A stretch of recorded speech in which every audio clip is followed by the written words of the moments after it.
Assalamualaikum warahmatullahi wabarakatuh. Perkenalkan, nama saya Aris Wahyudi. Eh, jadi pada kesempatan kali ini saya akan mempresentasikan jurnal yang berjudul Generative AI and Learning Analytics, Pushing Boundaries Preserving Principle. Jadi tujuan untuk presentasi kali ini itu adalah untuk memenuhi nilai ujian akhir semester yang dibimbing oleh Ibu Cian Ramadana Hasultain, Komenkom. Jadi identitas jurnalnya,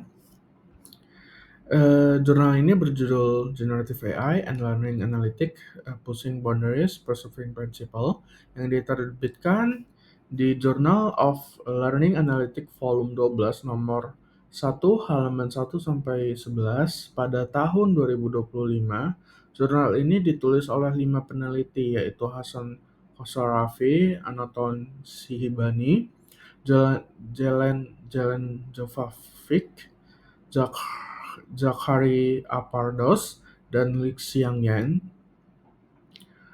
Objek penelitian dalam jurnal ini berfokus pada integrasi dan dampak penggunaan Generative Artificial Intelligence atau Gen AI dalam bidang learning analytics khususnya di konteks pendidikan tinggi.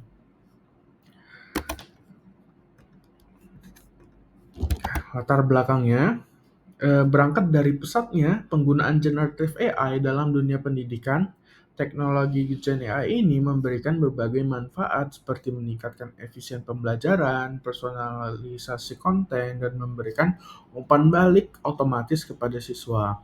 Namun di sisi lain, diperlakukan pendekatan yang tepat untuk mengevaluasi dampak dari Gen AI secara objektif. Hal ini karena ada beberapa resiko yang perlu diwaspadai seperti menurunnya usaha kognitif siswa dan meningkatnya keuntungan terhadap teknologi. Kemudian inovasi penelitian. Inovasi utama dalam penelitian ini adalah integrasi Gen AI dengan learning analytics berdasarkan learning analytics cycle yang dikembangkan oleh Cloud pada tahun 2012.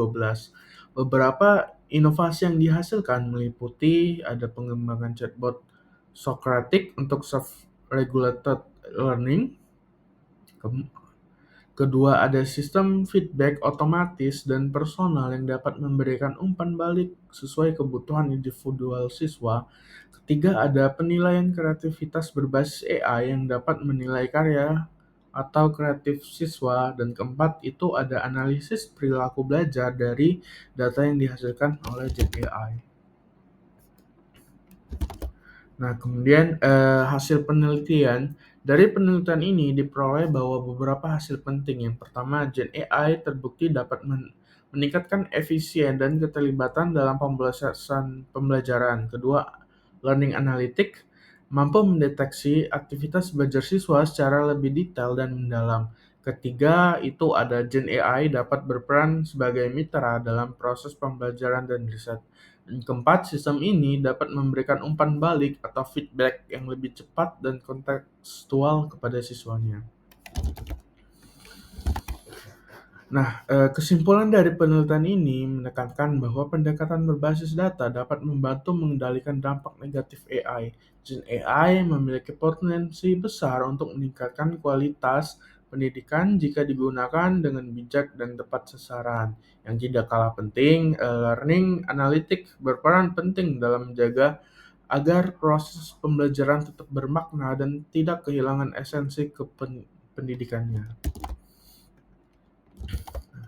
Kelebihan jurnal.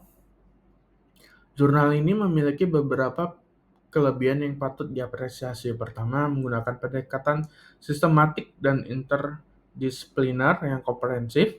Kedua, menyajikan berbagai studi kasus dan metode analisis yang beragam sehingga memberikan perspektif yang luas.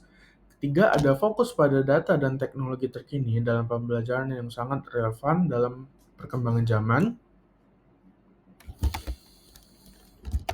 Kekurangan jurnal. Jurnal ini memiliki beberapa kekurangan. Yang pertama, fokus penelitian hanya pada pendidikan tinggi, sehingga kurang memberikan gambaran untuk pendidikan lainnya. Yang kedua, masih minim pembahasan pada konteks pendidikan dasar dan menengah. Ketiga, belum membahas tentang kesiapan global institusi pendidikan dalam mengadopsi teknologi ini. Dan ya, itu aja yang bisa dapat saya sampaikan. Lebih dan kurang mohon maaf. Assalamualaikum warahmatullahi wabarakatuh.